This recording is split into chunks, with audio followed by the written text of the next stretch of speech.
dia, seja muito bem-vindo à nossa reunião online do Núcleo de Pastores. Toda primeira quarta-feira do mês nós nos encontramos aqui para termos um tempo de comunhão, de edificação e um tempo também de estarmos adorando a Deus em unidade como pastores da cidade, pastores também da região metropolitana aqui de Curitiba. Mas neste dia, hoje, nós estamos numa versão apenas online, sem presença de público, né? Atendendo aí o decreto, tanto do governador quanto do prefeito também. Mas nós temos certeza que Deus tem uma palavra especial para você, pastor, nesta manhã. Quem vai estar ministrando a palavra vai ser o pastor Luciano Subirá. E eu tenho certeza que você vai ser muito abençoado pela palavra que ele vai trazer neste dia. E eu quero orar por você, quero abençoar a sua vida.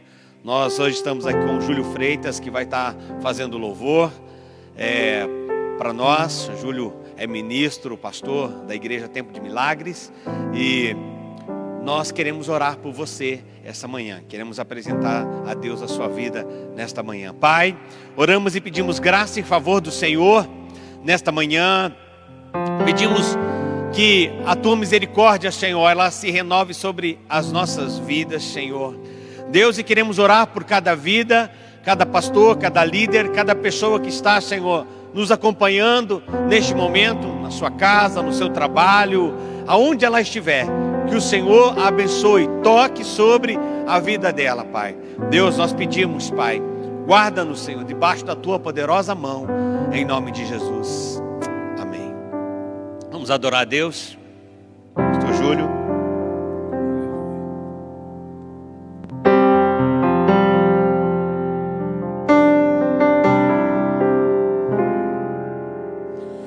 Em espírito, diz isso a Ele. Em verdade, te adoramos, te adoramos. Em espírito, em verdade, te adoramos, te adoramos.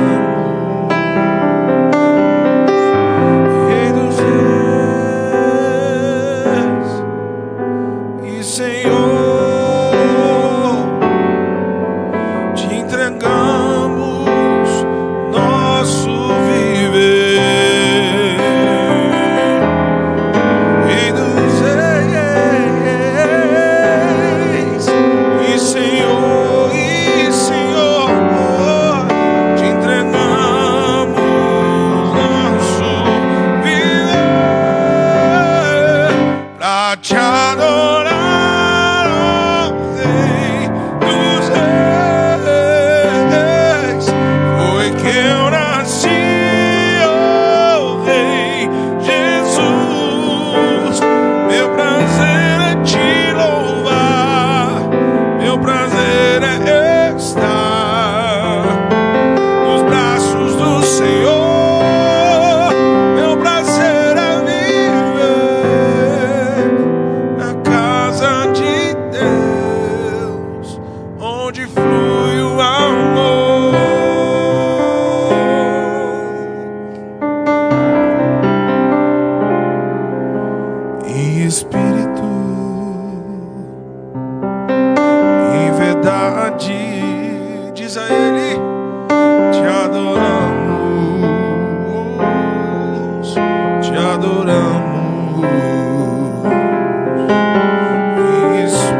de amor e sacrifício.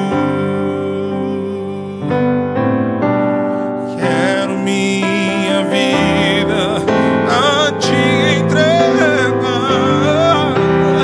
uma oferta viva em teu altar. Pois pra te adorar foi que eu nasci. Cumpra em mim o teu querer, faça o que está em teu coração, e que a cada dia eu queira mais e mais estar ao seu lado, Senhor. Vem, Senhor, minha vida oferecer como oferta de amor e sacrifícios. Quero minha vida a te entregar como oferta viva em teu altar. Ei!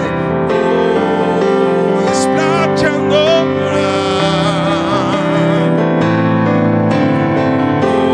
foi que eu nasci. Cumpra em mim o teu querer, faça o que está em teu coração,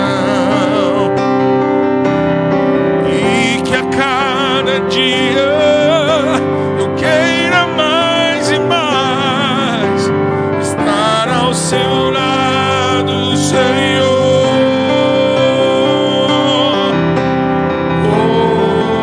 Pois pra te adorar foi que eu nasci, cumpra em mim o teu querer,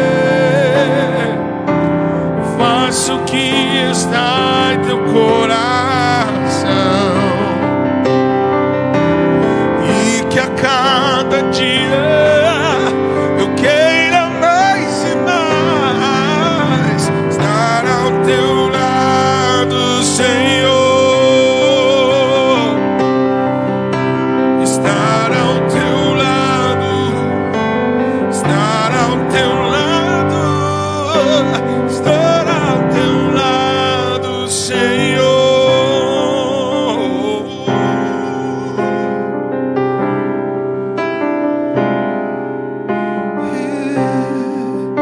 Vamos adorar a Ele, igreja. Não é tempo de desistir, não é tempo de esquecer quem somos. É tempo de levantar as nossas mãos e adorar a Ele, ao único que pode, ao único que tem poder, ao único que tem autoridade para nos levantar e nos tirar de crises. Oh, Espírito Santo de Deus, vem, amado meu, ansiamos tua presença aqui. Levante as suas mãos, a sua casa, no seu escritório, aonde quer que você esteja, e adore a Ele, e diga a Ele a honra, a glória, a força e o poder ao Rei Jesus, e o louvor ao Rei Jesus, a honra, a glória, a força e o poder ao Rei sejam dados a ti, Jesus.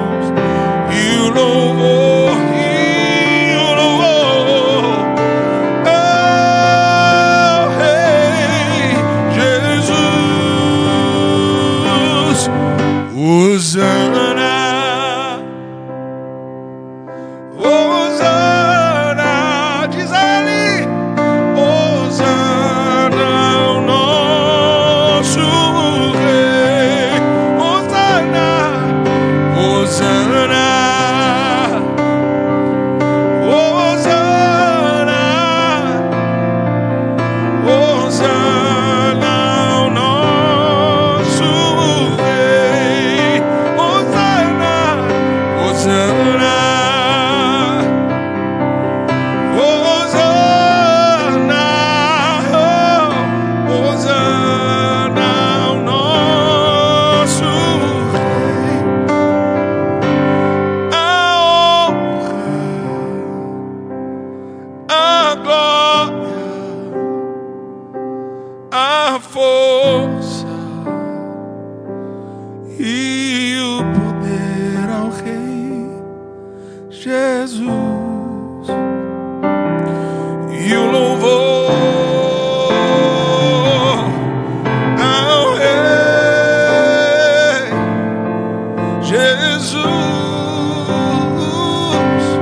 A honra, vamos cantar assim, a glória,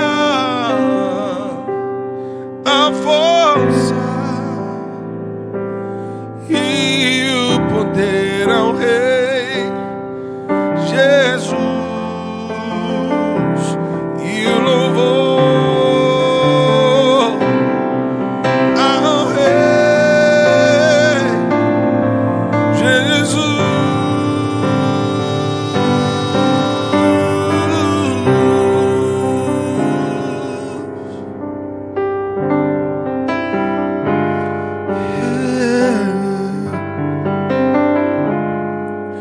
Uma das canções que eu tenho cantado nesses tempos de crise, Deus tem nos direcionado uma canção nova que está tocando nas rádios, mas tem falado muito comigo. Ela diz assim, ó: entre no quarto e feche a porta, chegou a hora de falar com Deus. Dobre os joelhos e sinta a presença que toma todo este lugar. Sinta a glória de Deus.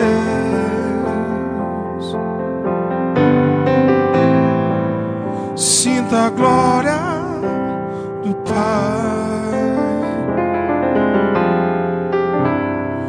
Não se detém se as lágrimas rolar e as batidas do seu coração acelerar, e a Ele mexendo no secreto da gente, no lugar que ninguém conhece, mas Ele viu e sabe curar.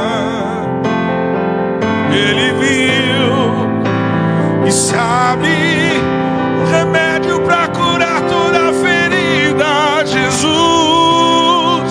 tua presença é tudo que eu mais quero. Jesus, tua presença é o meu remédio. Jesus, eu não quero ouro nem prata, eu só quero que cuide de mim. Oh, que presença é essa? Presença que mexe e confronta com tudo aqui dentro da gente, e causa arrepio na alma e a gente sente. Jesus, perca dinheiro que eu perca amigos, só não quero perder a presença, a presença.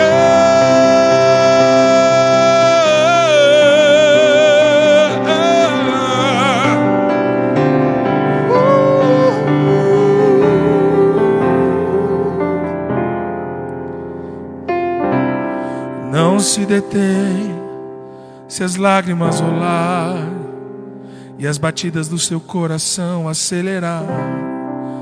É Ele mexendo no secreto da gente, no lugar que ninguém conhece, mas Ele viu e sabe curar. Ele viu e sabe remédio pra curar toda a ferida. Jesus, tua presença é tudo que eu mais quero. Jesus, tua presença eu quero que cuide de mim. Oh, que presença é essa? Presença que mexe e confronta com tudo aqui dentro da gente, e causa arrepio na alma, e a gente sente, Jesus, que eu perca dinheiro, que eu perca amigos, só não quero perder a presença. Jesus, tua presença é tudo que eu mais quero. Jesus, tua presença é o meu remédio. Jesus, eu não quero ouro nem prata, eu só quero que cuide de mim. Oh, que presença é essa? Presença que mexe e confronta com tudo aqui dentro da gente, e causa arrepio na alma, e a gente sente, Jesus, que eu quero, se eu pecar, amigo, só não quero perder tua presença, tua presença. Oh, oh, oh,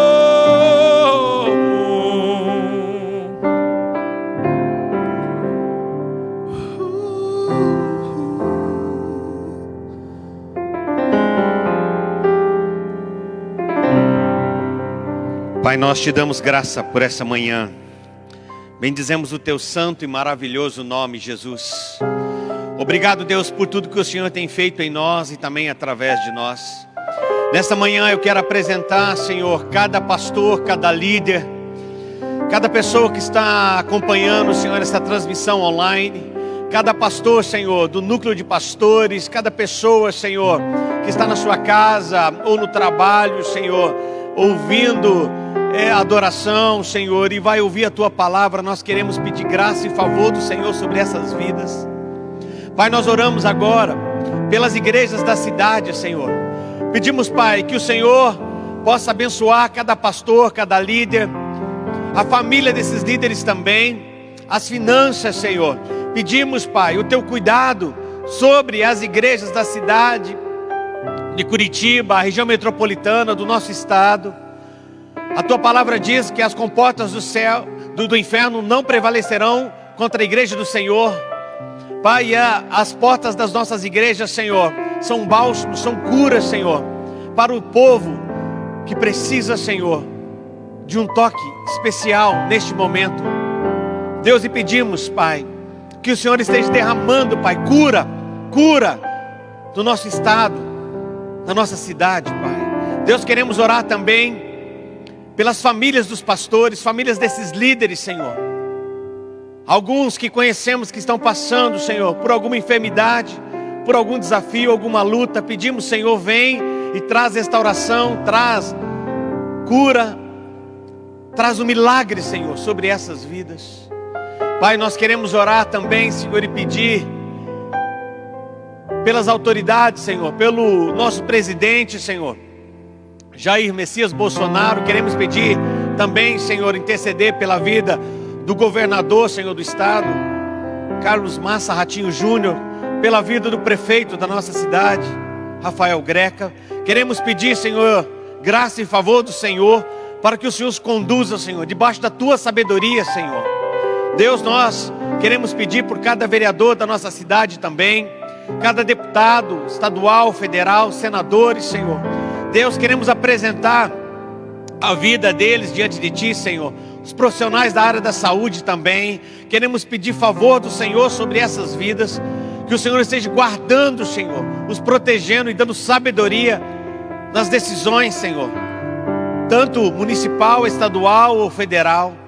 Oramos e pedimos, Senhor, que a sabedoria de Salomão venha sobre a vida deles, que eles possam discernir, Senhor, o tempo, o modo de como fazer todas as coisas. Pai, nós queremos orar, Senhor, também e pedir, Senhor, por provisão, Senhor, na vida dos teus filhos e filhas que estão nesta manhã, Deus, ouvindo essa palavra.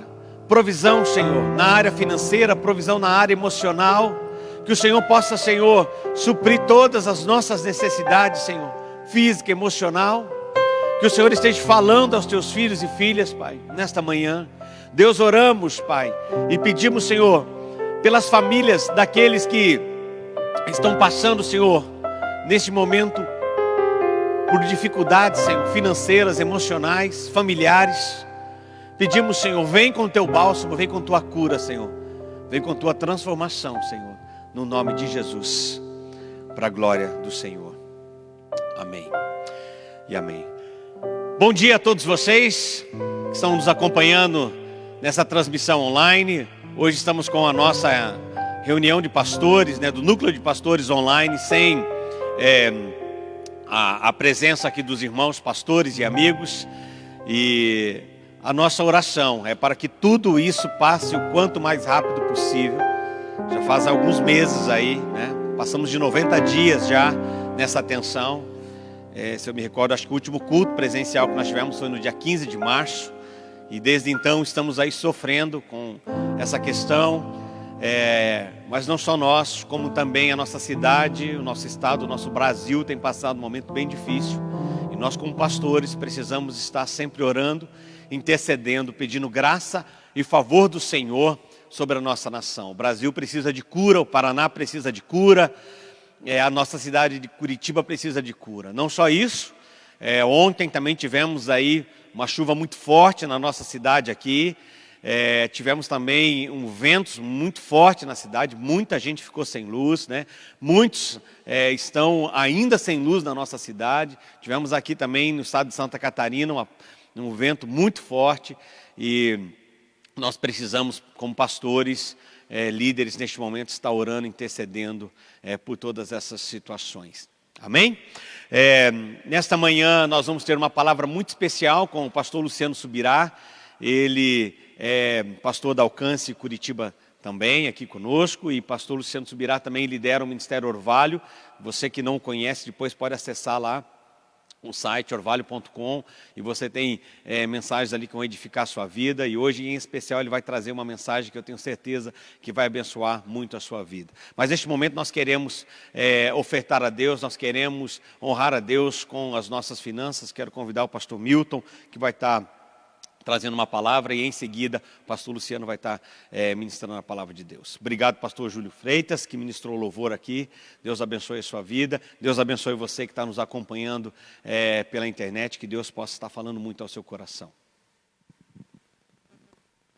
Olá, bom dia. Seja bem-vindo mais uma vez à reunião do Núcleo. Nós queremos expressar a nossa adoração também das nossas ofertas, momento de nós contribuirmos e podemos deixar, a nossa relação com Deus através da nossa adoração com as nossas ofertas. Cremos nesse princípio, que isso expressa o nosso louvor a Deus e gratidão a Deus. Sabemos que no momento de crise, nós precisamos colocar a nossa fé em prática. É nesse momento que podemos expressar o quanto nós adoramos a Deus também com as nossas finanças. Cremos no momento onde nós dependemos e precisamos do mover de Deus sobre nossas igrejas, sobre nossa casa, nossa família. E cremos no princípio da adoração através das nossas finanças. Cremos que esse é um ato de fé, colocamos a nossa fé em prática através desse mandamento, desse princípio de Deus para a nossa vida, e cremos que esse é um momento muito especial que podemos fazer isso, expressarmos a nossa gratidão, o nosso louvor ao nosso Deus. A Bíblia diz, em Hebreus capítulo 4, pela fé, Abel ofereceu a Deus mais excelente sacrifício do que Caim.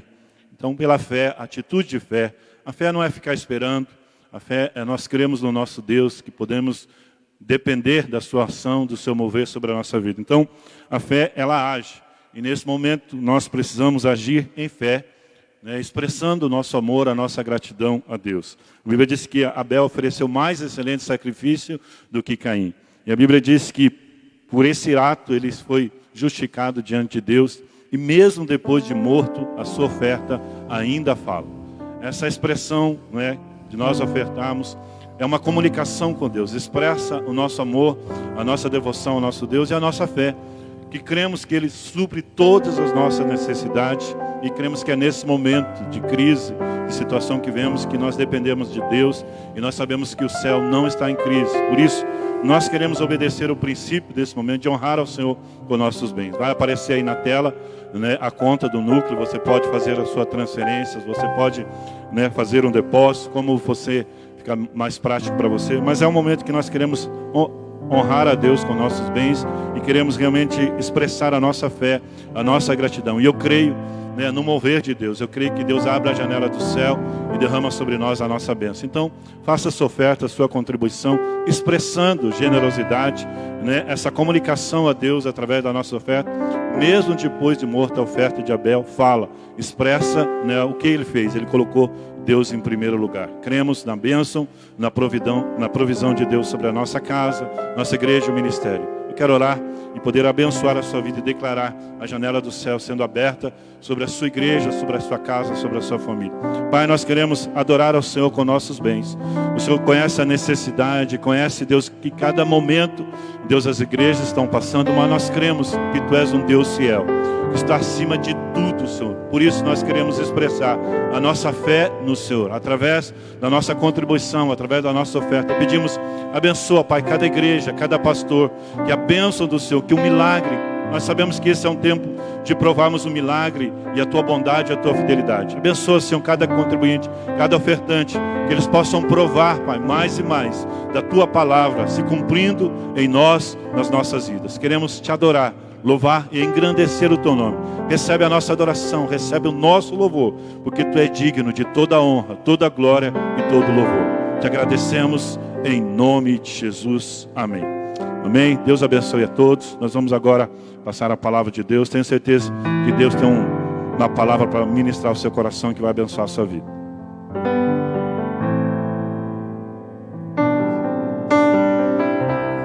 Creio que Tu és a cura. Creio que és tudo para mim. Oh, oh, oh, oh. Creio que Tu és a vida. Creio que não há outro igual a Ti. Jesus, eu preciso de Ti.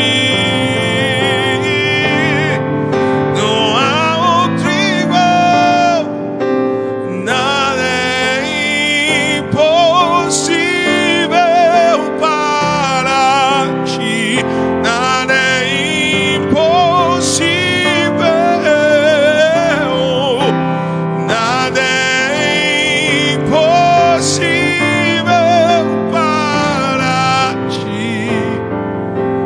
Tens o meu mundo em Tuas mãos. Creio que Tu és a cura. Creio que és tudo para mim. Oh, oh, oh. Creio que Tu és a vida.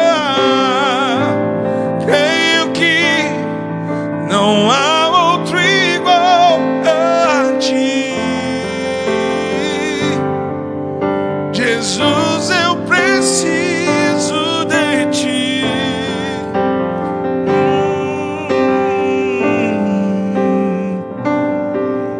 Amém. Amém, queridos. Bom dia, graça e paz, shalom. Estamos aqui nesse ambiente mais um mês, completando, iniciando esse mês e crendo que o Senhor está aqui. Vivemos em tempos de isolamento social, mas não de isolamento espiritual. E por isso contamos hoje com esse privilégio. Nós aqui do Núcleo de Pastores queremos aqui declarar sobre a sua vida e dizer que Deus está conosco. E hoje nós temos esse privilégio de termos aqui aquele que é um referencial para as nossas vidas, que é o grande amigo desse núcleo e desta igreja, que é o pastor Luciano Subirá. Então, hoje seremos presenteados com uma palavra do coração de Deus para os nossos corações. Obrigado, pastor Luciano. Seja muito bem-vindo, né? Aqui é a sua casa, literalmente. Tá? Deus abençoe e que Deus use o senhor poderosamente. Bom dia a todos, queridos, graça e paz. É sempre um privilégio a gente poder parar, ouvir a palavra de Deus, receber encorajamento. Mas eu creio que nessa manhã de uma forma especial. Deus quer fazer algo no coração de muitos. Nós estamos vivendo dias que são um verdadeiro desafio, tanto no aspecto pessoal, né, como também no ministerial, né, diante de momentos tão difíceis, não apenas para a instituição, para a igreja, mas para a soma dos membros da igreja, de tudo aquilo que estão passando. Eu me senti muito inspirado, provocado por Deus para compartilhar um assunto que eu acredito que nessa hora ele se torna ainda mais relevante. O texto da palavra de Deus que eu quero tomar como base daquilo que eu vou compartilhar é 1 Samuel, capítulo 23. Eu quero ler esse texto, eu vou ler do versículo 1 até o versículo 13. O texto sagrado diz assim: Foi dito a Davi: Eis que os filisteus pelejam contra Keila e saqueiam as eiras. Consultou Davi ao Senhor, dizendo: Irei eu e ferirei esses filisteus. Respondeu o Senhor a Davi: Vai e ferirás os filisteus e livrarás Keila. Porém os homens de Davi lhe disseram: Temos medo aqui em Judá, quanto mais indo a Keila contra as tropas dos filisteus. Então Davi tornou a consultar o Senhor, e o Senhor lhe respondeu e disse: Dispõe-te, desce a Keila, porque te dou os filisteus nas suas mãos. Partiu Davi com seus homens a Keila e pelejou contra os filisteus, e levou todo o gado, e fez grande morticínio entre eles. Assim Davi salvou os moradores de Keila. Sucedeu que, quando Abiatar, filho de Aimeleque, fugiu para Davi a Keila, desceu com a estola sacerdotal na mão. Foi anunciado a Saul que Davi tinha ido a Keila. Disse Saul: Deus o entregou nas minhas mãos, está encerrado, pois entrou numa cidade de portas e ferrolhos. Então Saul mandou chamar todo o povo a peleja, para que descessem a Keila, cercassem Davi e os seus homens.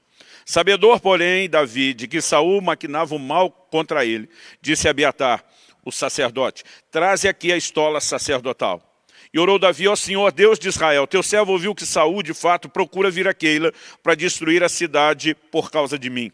Entregar-me-ão os homens de Keila nas mãos dele. Descerá Saul, como teu servo ouviu. Ah, Senhor, Deus de Israel, faze-o saber ao teu servo. E disse-lhe o Senhor: Descerá. Perguntou-lhe Davi: Entregar-me-ão os homens de Keila a mim e aos meus servos nas mãos de Saul? Respondeu o Senhor: Entregarão. Então se dispôs Davi com seus homens, uns 600. Saíram de Keila e se foram sem rumo certo. Sendo anunciado a Saul que Davi fugira de Keila, cessou de persegui-lo. Bom, antes de avaliar o cenário bíblico, né, o pano de fundo que nós temos aqui nessa história, eu quero lembrar você que Romanos 15:4 diz que tudo quanto foi escrito, para nosso ensino foi escrito, inclusive essa porção da palavra. Em primeira carta de Paulo aos Coríntios, no capítulo 11, no versículo 10, quando ele se refere aos episódios da história de Israel registrados no Velho Testamento, ele diz: essas coisas lhes aconteciam e foram escritas para advertência nossa, para nosso exemplo de quem são chegados os fins dos tempos. Portanto, isso sempre me leva a olhar para esses episódios narrados, não apenas como a história de um povo, a cronologia de alguns desses homens de Deus ao longo da sua jornada e caminhada com o Senhor, mas sim como lições práticas que Deus queria que chegasse a mim e a você. E a lição que nós podemos extrair desse texto é, olhando assim, aquilo que se aplica a nós. Obviamente, diferente de Davi, eu e você não estamos fugindo de Saul. Mas Davi estava com problemas. Davi está enfrentando um sério problema. O rei que ele servia, de quem ele foi um bravo capitão, comandando seus exércitos, de quem ele chegou a se tornar até mesmo genro, agora está perseguindo ele. Enciumado por causa das palavras proféticas, do plano e do propósito de Deus na vida de Davi, a popularidade que ele vem conquistando, Saul agora se torna um inimigo e Davi foge para salvar a sua própria vida. Então Davi tem um sério problema. O capítulo anterior nos mostra que Davi se refugiou na caverna de Adulão e que ali várias pessoas começaram a vir até Davi. E todas essas pessoas de quem Davi se fez chefe também eram pessoas que estavam com problemas. A Bíblia diz que se uniram a Davi os endividados, os amargurados de espírito, os levianos, eram todas pessoas fugindo dos seus problemas, né? Esses endividados deviam estar fugindo não apenas da realidade, como também dos seus credores. Os amargurados de espírito era gente que tinham, obviamente, passado por questões relacionais. Todos eles estão com problemas. Então nós temos um cenário tanto de Davi como de todo o bando de quem ele se fez chefe. E se há algo em comum que todos eles têm, é que eles estavam enfrentando problemas. Agora, o texto começa dizendo que a notícia chega até Davi, que os filisteus, eles estavam pelejando contra Keila. E, naquele momento, o coração de Davi, como líder, proativo, cheio de iniciativa, começa a incomodá-lo. É como se aquela voz interior estivesse dizendo, você tem que fazer alguma coisa. Você não pode simplesmente, né, de forma passiva, tomar conhecimento do que está acontecendo, da necessidade dos outros e não fazer nada. No entanto, Davi não se limita a apenas ter o impulso natural que um líder deveria ter num momento como esse. A Bíblia diz que Davi vai consultar o Senhor. E quando Davi vai consultar o Senhor e pergunta, eu devo ir ferir esses filisteus, eu devo livrar essa cidade, porque o bom senso apontava nessa direção. Agora Davi tem uma resposta do Senhor, uma confirmação de Deus. Sim, você deve ir e você vai livrar a cidade de Keila da mão dos filisteus. Então Davi agora, além desse impulso natural de líder, com uma palavra de Deus, uma confirmação de Deus, ele vai até os seus homens. E quando ele apresenta o projeto, há uma reação que obviamente é de se esperar do ser humano. E a resposta que os seus homens dão a Davi no versículo 3, aqui de 1 Samuel 23 é, temos medo aqui em Judá, quanto mais indo a Keila contra as tropas dos filisteus. Em outras palavras, meu amigo, nós já estamos com um problema aqui. E você ainda quer nos levar a comprar a briga de outros e enfrentar o problema de outros?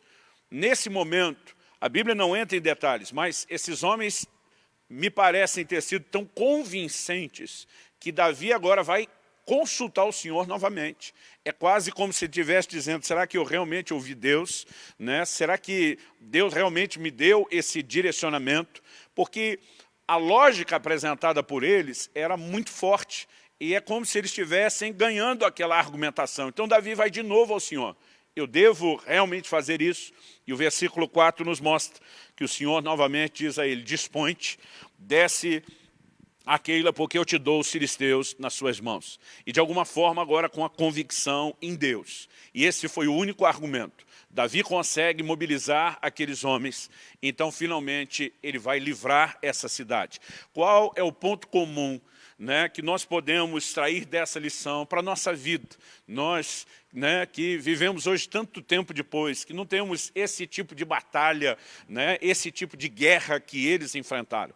Eu acredito que é um princípio que eu gostaria de classificar como servindo outros, mesmo com problemas.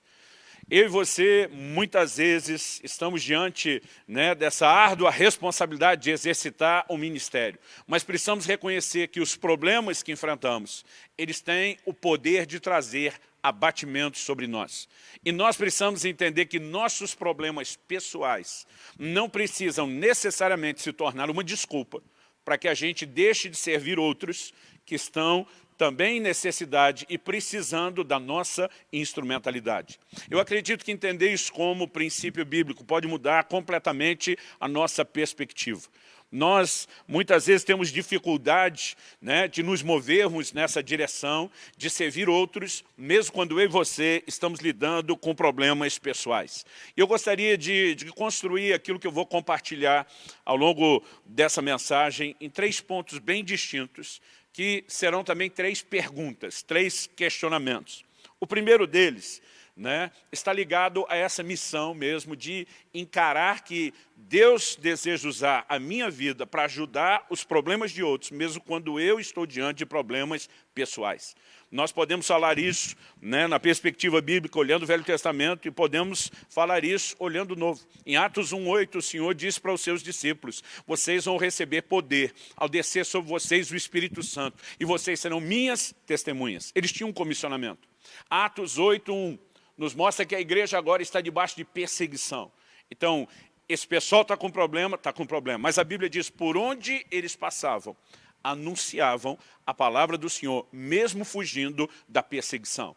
Ou seja, essa ideia se repete ao longo de toda a Bíblia, de que nossos problemas pessoais não precisam se tornar desculpa para que a gente pare de servir outros. Isso não significa que alguém que está envolvido em qualquer área de ministério, de serviço, e quando eu falo ministério, eu não quero falar apenas daquele ministro, tempo integral, né? o pastor que lidera e preside uma igreja, uma congregação, mas eu quero falar dessa disposição de servir de uma maneira abrangente, porque todos nós no corpo de Cristo fomos chamados para o serviço. Então a pergunta é, nós nunca podemos parar? Então, o primeiro questionamento, o primeiro tópico que eu quero abordar é a pergunta, quando devo parar? Há algum momento onde, diante de problemas, eu deveria parar? Eu me lembro de, muitos anos atrás, ter ouvido uma mensagem do pastor Abe Uber, que eu achei, assim, fantástica, né? Se você tiver o interesse e a curiosidade, procura aí na internet o título Duas doenças que destroem líderes. Pastor Abe falava tanto de Elias como de Sansão. E ele polariza os dois aspectos, eu chamaria os dois extremos, né? De um lado, ele fala de Sansão e usa Sansão como exemplo de alguém que não soube a hora de parar. Mesmo em pecado, ele, em vez de resolver a sua situação diante de Deus, ele não soube parar para se tratar. Mas ele vai também para o outro lado e fala de uma segunda doença. Ele toma como exemplo Elias. Nessa segunda abordagem, falando de Elias, ele diz que Elias é o camarada que parou quando não deveria ter parado. Elias termina desistindo do ministério antes de ter completado aquilo que deveria completar. Os dois estavam enfrentando problemas, né? Os dois enfrentavam problemas de ordem pessoal. A diferença é que Sansão estava brincando num terreno que requer que se pare tudo para dar atenção, que diz respeito à questão do pecado. Nós precisamos entender que há alguns elementos, né? Quando o nosso relacionamento com Deus está sendo afetado, isso requer de nós, né? E toda pausa justifica a restauração. Nós podemos acrescentar a isso a questão familiar. 1 Timóteo, no capítulo 3, nos versículos 4 e 5, né? O apóstolo Paulo diz que aquele que quer ser um bispo, aquele que quer presidir, estar à frente da igreja, ele deve primeiro presidir e governar sua própria casa. A Bíblia diz, se ele não tiver os filhos em disciplina, em sujeição, né? O questionamento que o apóstolo Paulo faz é muito claro. Ele diz, como essa pessoa vai governar a igreja de Deus se ela não sabe cuidar da sua própria casa? A família é o nosso principal rebanho, é o nosso bem maior. E, obviamente, alguém que está enfrentando problemas de ordem conjugal, ou mesmo com os filhos, pode questionar a necessidade de dar um tempo no ministério que vai te aguardar o resto da vida para cuidar daquilo que de mais importante Deus te confiou. Por quê? Se não tivermos uma conduta correta com a família, nós podemos perder, inclusive, a autoridade para permanecer no ministério. Falei inicialmente de uma situação, né, em relação a Deus na vida espiritual, e um exemplo disso é quando Paulo, em 1 Coríntios 9, 27, diz, eu esmurro o meu corpo, eu reduzo a escravidão, para que depois de ter pregado, eu não venha a ser desqualificado. O que significa ser desqualificado? Né? Se Paulo, hipoteticamente, pecasse, isso significa que o conhecimento bíblico que ele tinha desapareceria da noite para o dia e agora ele não teria mais nada para ensinar às pessoas? Claro que não. Mesmo depois de pecar, o conhecimento bíblico ainda estaria lá. Será que Paulo perderia, depois de pecar, a bagagem ministerial de experiência que ele tinha como plantador de igrejas? E isso o impediria de ajudar ministérios mais novos? Com certeza ele não perderia nada disso. A única coisa que Paulo perderia não era necessariamente a habilidade, a experiência, o conhecimento, era a autoridade. Então, quando ele fala sobre ser desqualificado, nós precisamos entender que o ministério é baseado no exemplo. Então, em caráter de exceção, e eu quero começar primeiro tratando da exceção antes de irmos para a regra, se há algo que justifica uma parada temporária para que depois não haja uma parada permanente, é resolvermos questões da nossa vida espiritual mais delicada ou mesmo no âmbito familiar. Mas se não estamos falando desse nível de problema, né, porque seria irresponsabilidade da minha parte apenas dizer, não importa o problema que você enfrenta, siga em frente, há exceções. Mas via de regra, nós precisamos entender, e aqui eu passo para o segundo ponto, a segunda pergunta, quando devo continuar? Se não for esse nível de problema, né, na relação com Deus, que envolva pecado, roubando a nossa autoridade, o nosso exemplo, ou mesmo na dimensão familiar, nós precisamos entender que esses outros problemas, principalmente essas questões circunstanciais, não deveriam nos parar. Então, a segunda pergunta, quando devo continuar, né, vai nos remeter a alguns textos e exemplos bíblicos. E eu quero começar citando a segunda carta de Paulo aos Coríntios, no capítulo 1, eu vou ler a partir do versículo 3. Segundo aos Coríntios, capítulo 1, a partir do versículo 3, diz: Bendito seja o Deus e Pai de nosso Senhor Jesus Cristo, o Pai de misericórdias e Deus de toda a consolação. Eu gosto dessa frase, Deus de toda a consolação. O apóstolo prossegue e diz: é Ele quem nos conforta em toda a nossa tribulação, para podermos consolar os que estiverem em qualquer angústia, com a consolação que nós mesmos somos contemplados por Deus. Porque assim como os sofrimentos de Cristo se manifestam em grande medida a nosso favor, assim também a nossa consolação transborda por meio de Cristo. Mas se somos atribulados, é para o vosso conforto e salvação. Se somos confortados, também é para o vosso conforto, o qual se torna eficaz, suportando vós com paciência os mesmos sofrimentos que nós também padecemos. Verso 7, a nossa esperança a respeito de vós está firme, sabendo que como sois participantes dos sofrimentos, assim o sereis da consolação. No verso 8, Paulo decide abrir a caixa preta, rasgar o jogo e falar da sua própria vida. Ele diz, detalhes da sua própria vida, porque não queremos, irmãos, que ignoreis a natureza da tribulação que nos sobreveio na Ásia, porquanto foi acima das nossas forças, a ponto de desesperarmos até da própria vida. Aqui eu quero fazer uma pausa e chamar a sua atenção. Paulo, esse gigante da fé, está dizendo que a tribulação, a natureza da tribulação foi tão forte, tão além das forças, a ponto dele, esse baita homem de fé, desesperar da própria vida. Pergunta, homens e mulheres de Deus envolvidos no ministério podem enfrentar esse nível, né, de desgaste interior, a ponto de desesperar da própria vida? Nós vemos isso acontecendo tanto com Paulo como com Elias. O que nós não podemos julgar a partir daqui é que a Bíblia esteja sugerindo que nós podemos pensar em tirar a própria vida. Há um fenômeno mundial acontecendo, chamado suicídio de pastores. E nós não podemos simplesmente ficar olhando para isso e permanecer em silêncio, ou começar a tratar disso quase como se fosse normal, ou algo que virá jurisprudência no nosso meio. Desesperar da vida não significa planejar tirar a vida.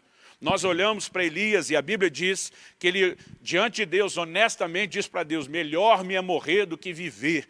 Né? Ele diz para o Senhor, tira a minha vida. Agora, momento nenhum ele tentou fazer isso. Ele, desanimado, se dirige a Deus, e a Bíblia diz que Elias era homem semelhante a nós, sujeito aos mesmos sentimentos. Significa que nós somos tudo farinha do mesmo saco, feito da mesma matéria, que nós podemos ter o mesmo tipo de desânimo. Isso não significa planejar tirar, porque Elias nunca fez isso. Assim como Paulo desesperou, mas também nunca fez isso. E aqui eu quero, mesmo sabendo que é um ponto polêmico, abrir um questionamento. Eu não sei na sua teologia, mas na minha, o suicida está numa situação complicada. O apóstolo Paulo escreve e diz, se alguém destruir o corpo, que é o santuário do Espírito, Deus o destruirá. O que significa para você Deus o destruirá? O camarada já destruiu o corpo. O que é que sobrou depois de destruir o corpo para Deus destruir?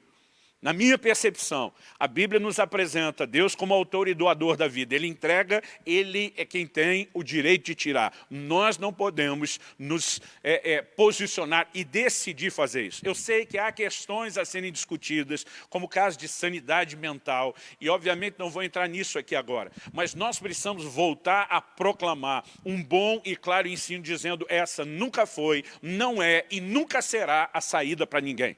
Pessoas que estão fugindo no meio do desespero de problemas momentâneos, estão criando para si um problema eterno. E nós não podemos simplesmente, porque estamos com dó, porque temos a empatia de entender o peso do que as pessoas estão enfrentando, negar o outro aspecto da palavra de Deus. Qual é o outro aspecto? Paulo não para apenas no testemunho de que ele desesperou da própria vida.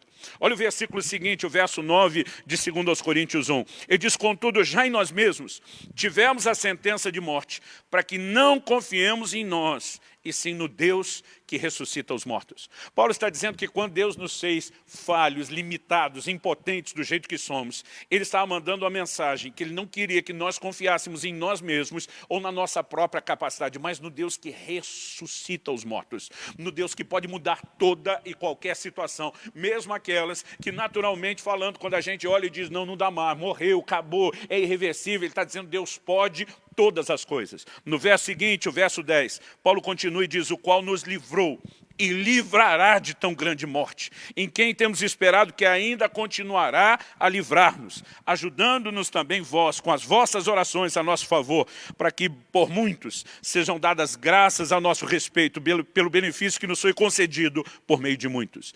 Paulo diz, o qual nos livrou. Desesperamos da vida, desesperamos, mas Deus livrou. Ele diz, e vai continuar a livrar. Esse mesmo Deus que já te socorreu em outros momentos de dificuldade, de profundo desânimo, a palavra de Deus está dizendo, é o Deus de toda consolação, é o Pai de misericórdias, Ele vai socorrer você. Agora, muitas vezes nós nos esquecemos completamente a natureza de um Deus tão poderoso, o aspecto sobrenatural do Evangelho, e começamos a aceitar que a solução para os problemas é simplesmente esse nível de desespero e alguém tirar a própria vida. Se é isso que de fato pensamos e acreditamos, a pergunta honesta a ser feita é o que é que estamos fazendo no ministério e que tipo de esperança nós estamos tentando promover aos outros. Nós precisamos olhar para Deus como aquele que é a fonte de todo socorro. E eu vou repetir o que Paulo falou, em quem temos esperado, que ainda continuará a livrar-nos. Paulo se movia ao longo da sua caminhada, da sua existência, servindo outros, mesmo em meio a problemas. Quando ele prega a palavra de Deus aos Gálatas, o registro está lá em Gálatas 4, nos versículos 13 e 14, ele diz, vocês sabem que a primeira vez que eu preguei o Evangelho a vocês foi por causa de uma enfermidade na carne. Estudiosos sugerem a possibilidade de que Lucas, que era parte da equipe missionária, que fez os registros dessas viagens no livro de Atos, ele é chamado por Paulo de o médico amado. Talvez tenha sugerido uma parada na Galácia para tratar de um problema físico, de enfermidade de Paulo. Agora, mesmo com aquele problema pessoal, Paulo aproveita a sua estadia lá para pregar o Evangelho. Nós podemos mencionar vários exemplos bíblicos. Um deles é quando Paulo e Silas estão na cidade de Filipos, na Grécia, e eles são presos, eles são açoitados. No entanto, a palavra de Deus nos mostra que, mesmo naquela condição e diante de tudo que estavam passando, os dois não apenas não se entregam ao desânimo, a ponto de ir lá pela meia-noite. Meia-noite naquela época, diferente de hoje, quando a gente ainda está indo para a cama, era metade da noite mesmo. Enquanto era para todo mundo estar dormindo, Paulo e Silas não dormiam e não deixavam ninguém dormir. A Bíblia diz que os dois oravam, cantavam louvores. A Bíblia fala que Deus sacode com um terremoto aquela prisão. E daqui a pouco, qual é o cenário?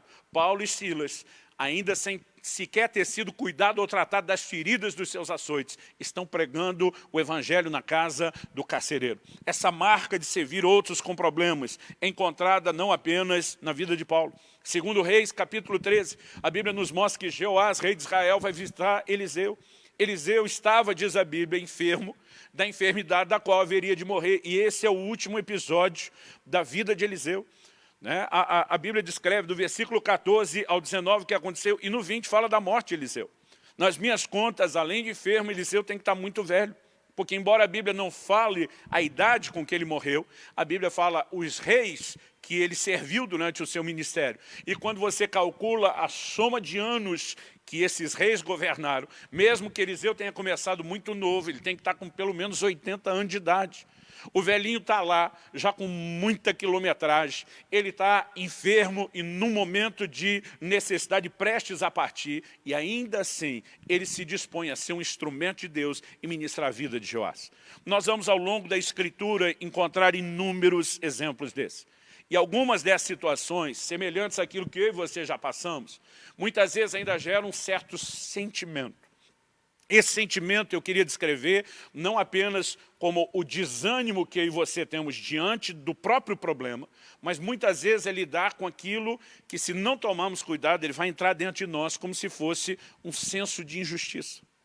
Eu não sei se você já parou para pensar nisso, mas Gênesis capítulo 20, versículo 17, mostra que Deus tinha cerrado a madre de todas as mulheres na casa de Abimeleque. Não vou entrar em detalhes na história, só nesse desfecho.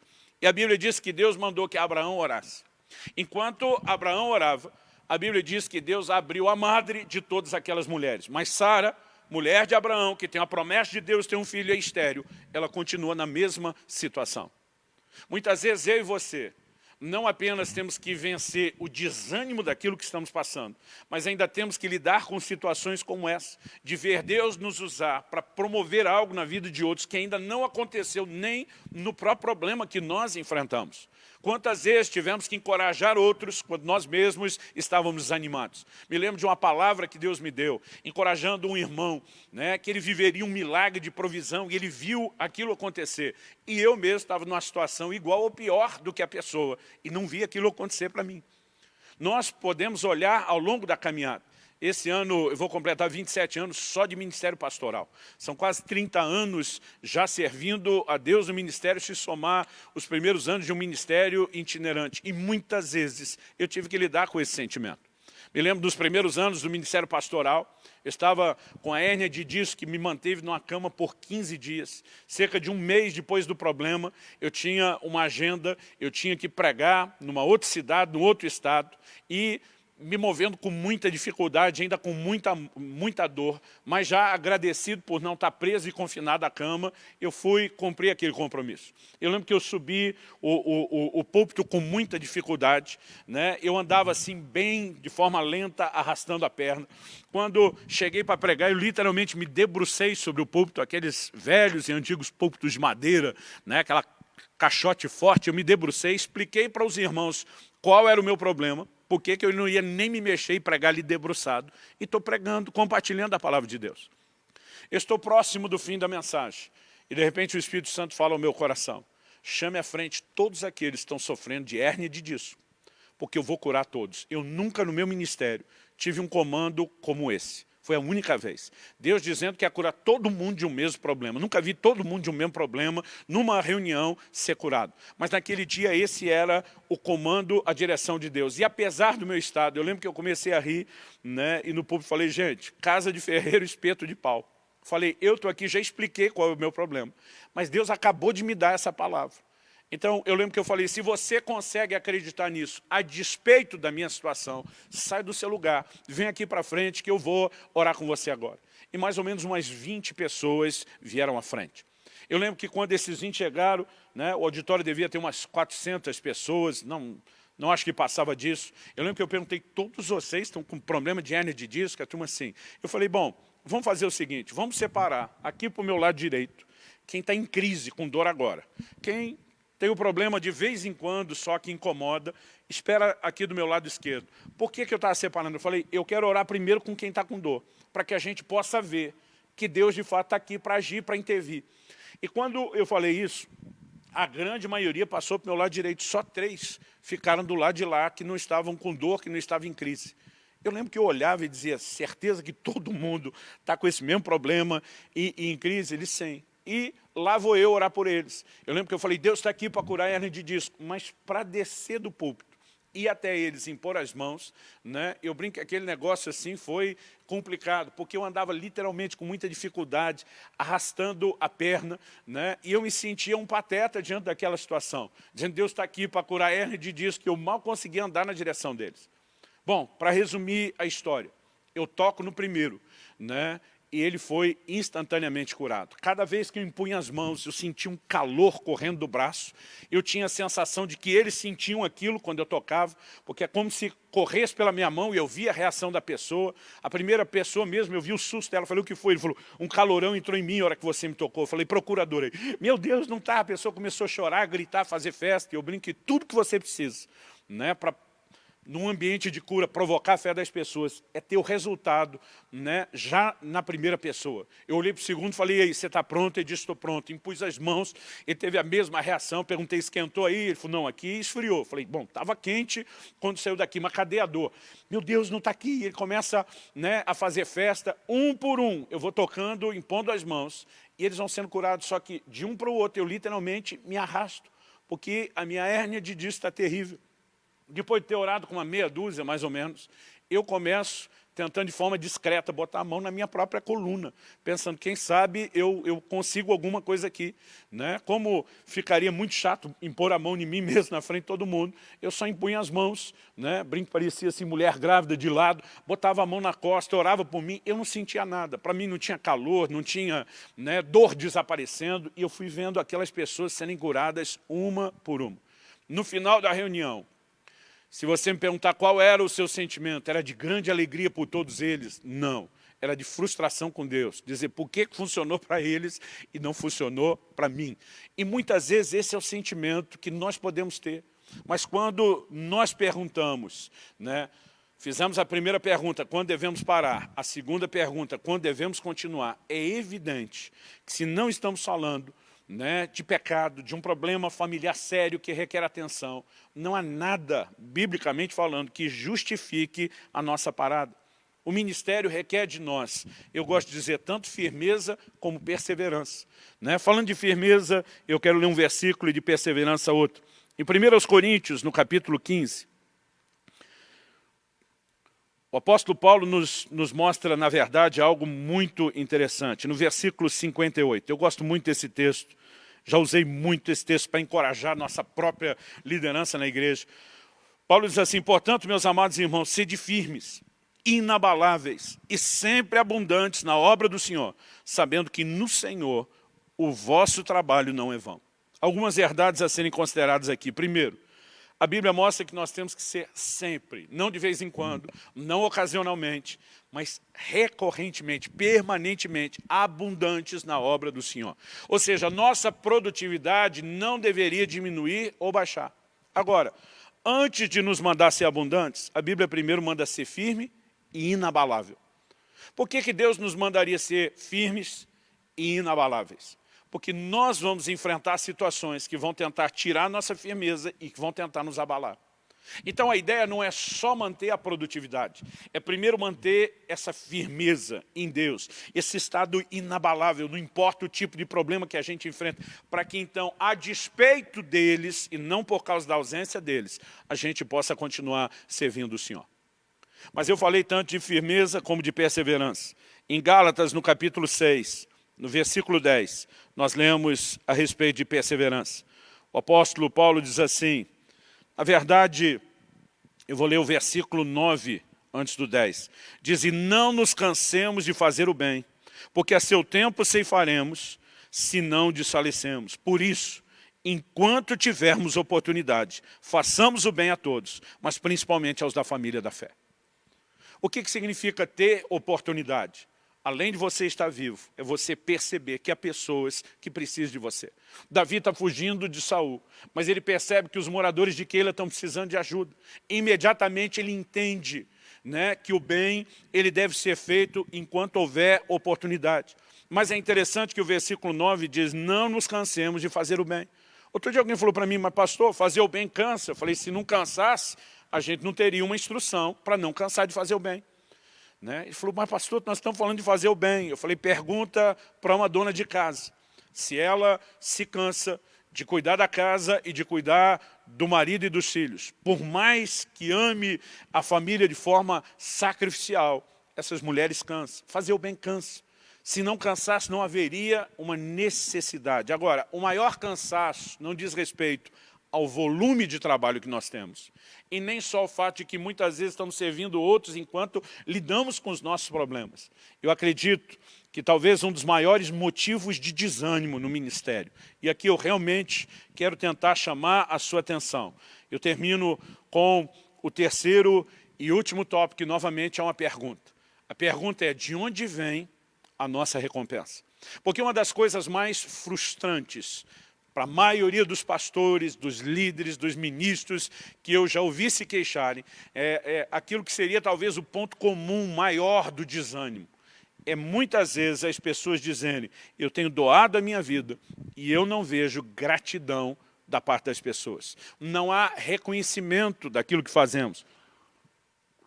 E quando eu olho para essa história de Davi, que é o nosso ponto de partida, nós podemos ver exatamente a mesma coisa.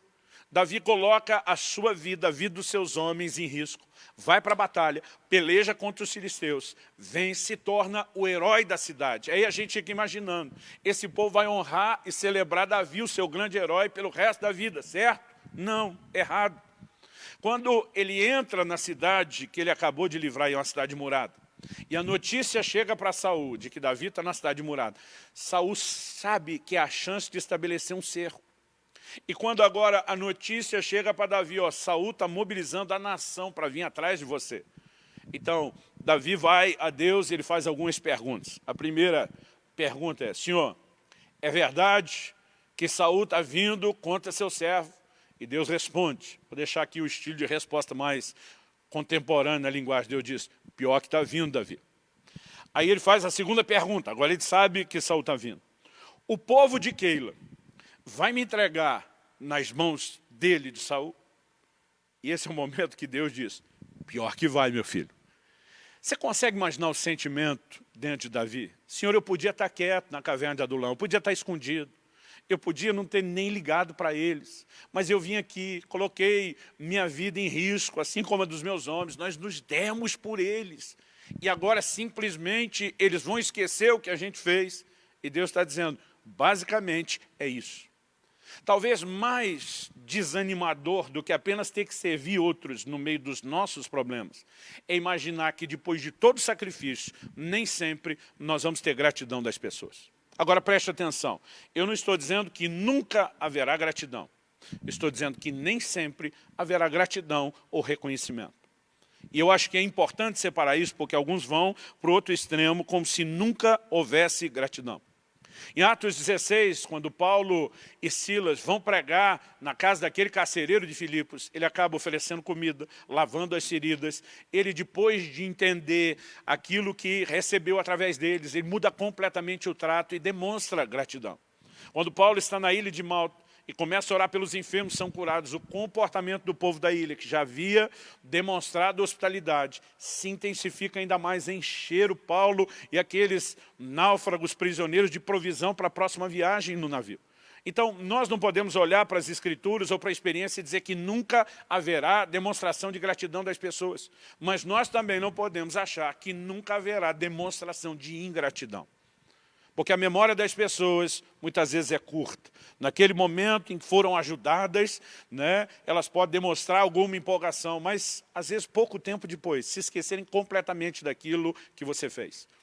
E nas minhas conversas, ao longo das últimas décadas, com pastores de todo o Brasil e de fora, eu percebo que talvez esse seja um dos pontos em comum entre todo mundo, que mais geram desânimo.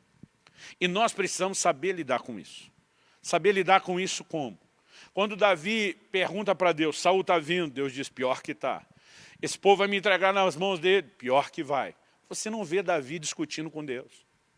Mas o Senhor que me mandou aqui, foi o Senhor que me comissionou para livrá-los. E como é que isso pode? Davi simplesmente pega o seu time, se levanta e vai pegar o trecho, né, de fuga. Ele simplesmente vai embora e vai continuar confiando em Deus.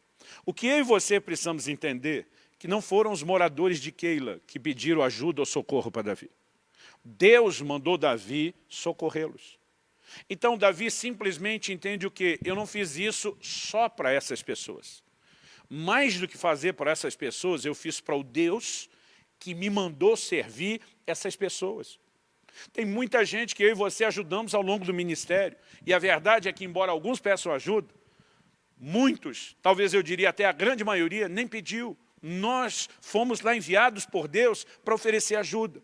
Então eu e você precisamos questionar de quem ou de onde vem a recompensa. Se nós estamos exercendo o ministério, esperando que gratidão venha das pessoas, que essa seja a fonte da nossa recompensa, nós não vamos aguentar suportar o ministério com resiliência até o fim. Agora, se nós entendemos que quem nos comissionou é o Senhor, e que, portanto, é dele que vem a recompensa, e aí nós temos toda uma doutrina bíblica sobre o galardão, sobre a recompensa. Em Apocalipse 22, 12, o próprio Jesus diz, eis que cedo venho e comigo está a minha recompensa para dar a cada um segundo as suas obras. Por que ele está anunciando àqueles que o servem e trabalham que a recompensa é dele? Porque ele está nos dizendo, não procure recompensa nas pessoas, não procure recompensa nas instituições, você está me servindo. E algo que eu e você precisamos entender sobre a natureza e o caráter de Deus, é o que diz lá, Hebreus capítulo 6, versículo 10, Deus não é injusto para se esquecer das vossas obras. Eu quero trazer uma palavra ao seu coração. Meu irmão, minha irmã, que tem se dedicado em servir a Deus e que talvez nessa hora esteja abatido não só pelos seus próprios problemas, mas pela falta de reconhecimento dos outros. Outro dia alguém falou para mim, pastor, o ministério é injusto. Eu falei, eu discordo. Ele falou, não, o ministério é ingrato. Eu falei, eu discordo. O ministério não é ingrato, as pessoas são. Mas o Deus que nos chamou para o ministério, ele não é injusto e ele não é ingrato. Logo, o ministério que ele nos deu não é. As pessoas podem ser, mas ele não é. E haverá um dia de prestação de contas. E nesse dia, se eu e você formos fiéis àquele que nos chamou, é ele que vai nos recompensar. E nesse dia não importa o que nós passamos, não importa se houve a dor no coração de saber que os moradores de que ele ia nos entregar de bandeja na mão de Saul, se a gente teve que sair correndo sem rumo, naquela hora quando estivemos diante do Senhor e vimos o sorriso de satisfação dele, que nos comissionou a fazer algo e nós o atendemos para honrá-lo, naquele momento tudo terá valido a pena. E a minha palavra, o meu apelo ao seu coração nesse dia hoje é, não desista. Sem contar que o próprio Deus não precisa necessariamente esperar apenas o último dia, o dia de recompensas, para fazer algo por mim e para você.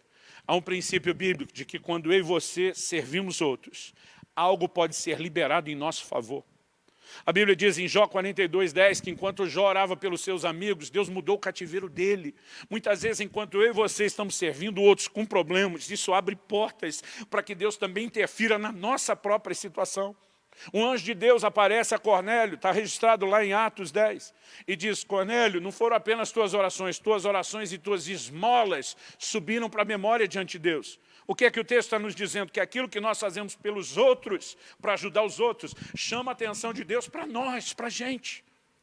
Então, além da recompensa do último dia, o próprio posicionamento de andar naquilo que o Senhor tem para nós, pode nos levar a esse lugar de viver intervenções de Deus na nossa própria vida. De qualquer forma, os nossos olhos precisam estar nele, porque a recompensa vem dele. Eu gostaria que nós pudéssemos ter um tempo de oração nesse momento. Pai, eu sei que o teu Espírito está movendo no coração de pessoas que nessa hora o Senhor está tentando trazer alento, renovo, forças novas. Pai, eu oro que a consciência de que o chamado vem do Senhor possa encher o nosso coração. Eu oro que o entendimento de que a expectativa é tua. É o Senhor que ama essas pessoas, que nos envia elas. E não importa se algum dia elas vão lembrar disso ou não, se elas vão reconhecer isso ou não. Nós queremos nos lembrar que o Senhor não é injusto para se esquecer as nossas obras. Deus, eu oro por cada um dos meus irmãos e irmãs. Que todo engano seja dissipado. Que tudo aquilo que o reino das trevas está tentando usar agora como força opressora para desanimá-los, caia por terra, que os nossos olhos se abram, para que a gente lembre quem nos chamou, para quem estamos trabalhando, a quem estamos servindo e quem irá nos recompensar. Eu oro que nessa hora o teu sopro de vida se manifeste, como foi com Paulo. Que o Deus que ressuscita os mortos, mais uma vez manifeste o seu poder. Que aquele que nos ajudou vai continuar ajudando. Que essa realidade, que esse entendimento seja algo tão forte dentro de cada um de nós. Nós clamamos em nome de Jesus. Em nome de Jesus. Não apenas por resiliência humana, não apenas por essa perseverança e teimosia meramente humana, mas algo que seja combinado com o entendimento de quem o Senhor é, de como o Senhor trabalha e de nos permitirmos ser envolvidos pelo Teu Espírito. Porque como Paulo diz, no final das contas, o Senhor não queria que nós confiássemos em nós mesmos, e sim no Senhor. Sopra Teu fôlego de vida. Socorre, meus irmãos e irmãs, nessa hora. Manifesta forças novas, sobrenaturais. Tua palavra diz, os que esperam no Senhor renovarão as suas forças. Subirão com asas como águias. Correrão e não se cansarão. Caminharão e não se fatigarão. Nós queremos nos mover com as tuas forças. E eu oro por isso. Não haja baixas nesse exército que o Senhor está levantando para tocar e abençoar pessoas. Que ninguém seja paralisado nem pelos seus próprios problemas e nem por esse sentimento enganoso de injustiça ou de ingratidão das pessoas. Que nada remova de nós a convicção de que estamos fazendo para o Senhor e de que o Senhor é fiel. O Senhor é fiel. Não nos permita olhar para o ministério, ó Deus, como se o Senhor tivesse simplesmente tentado arruinar a nossa vida ao nos colocar lá. Tua palavra diz que ninguém toma para si essa honra, a não ser aquele que é chamado por Deus. Ajuda-nos a entender que o ministério é uma honra. Que servir ao Senhor mesmo com problemas e diante da ingratidão das pessoas ainda é um privilégio. Ajuda-nos. Nós clamamos em nome de Jesus. Em nome de Jesus. Em nome de Jesus.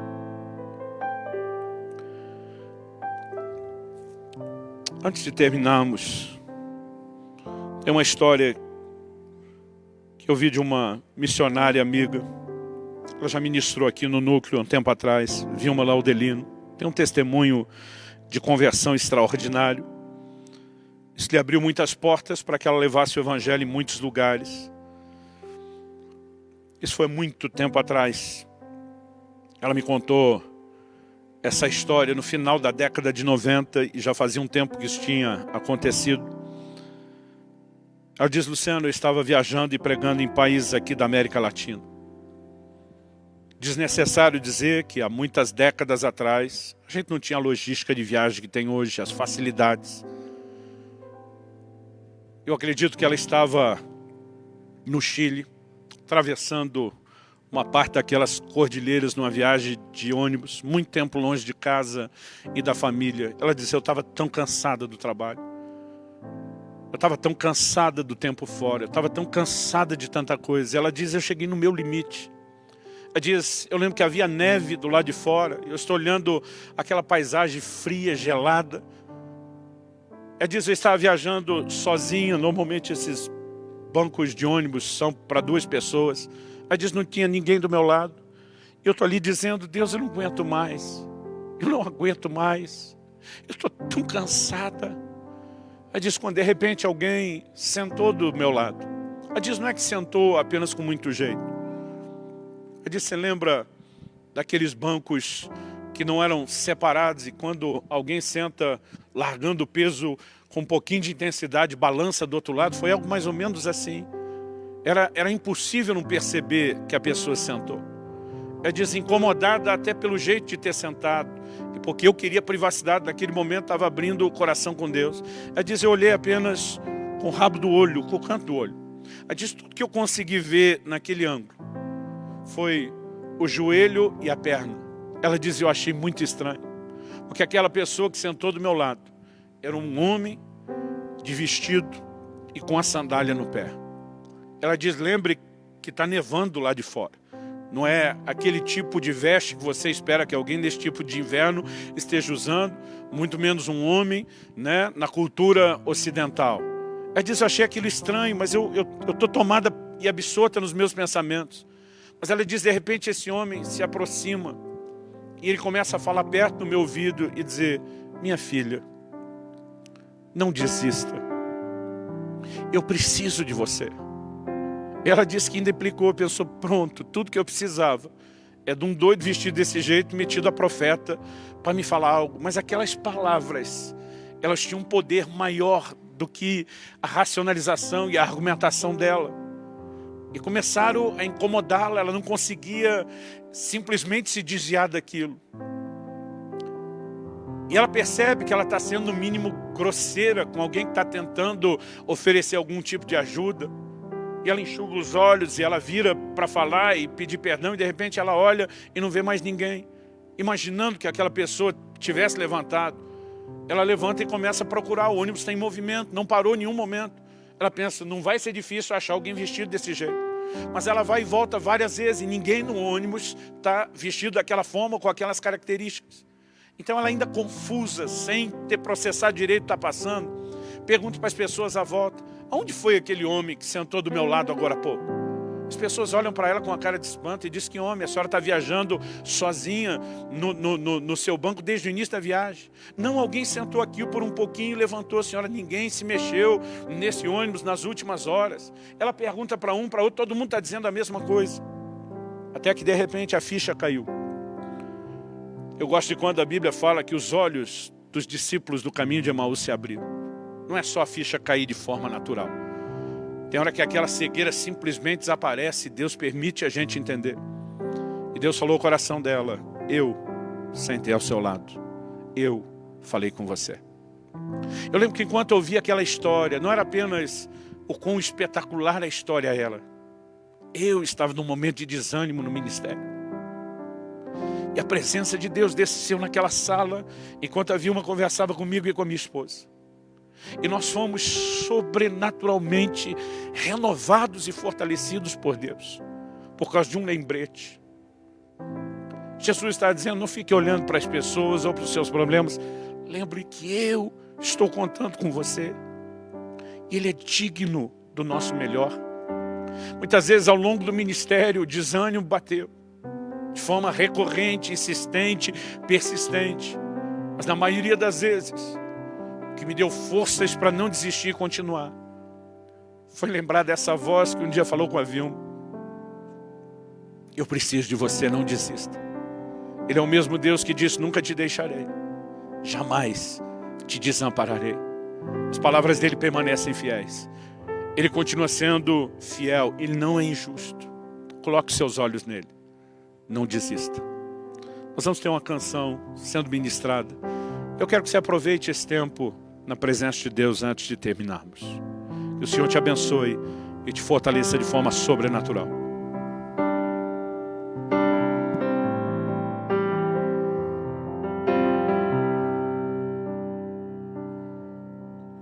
Não existe outro como tu.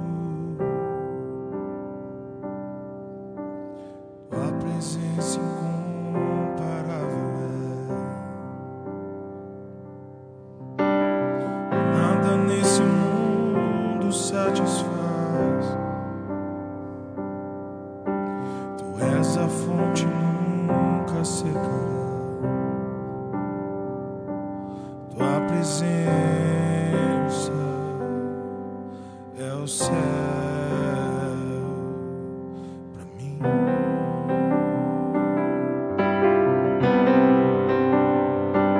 Tua presença é o céu pra mim.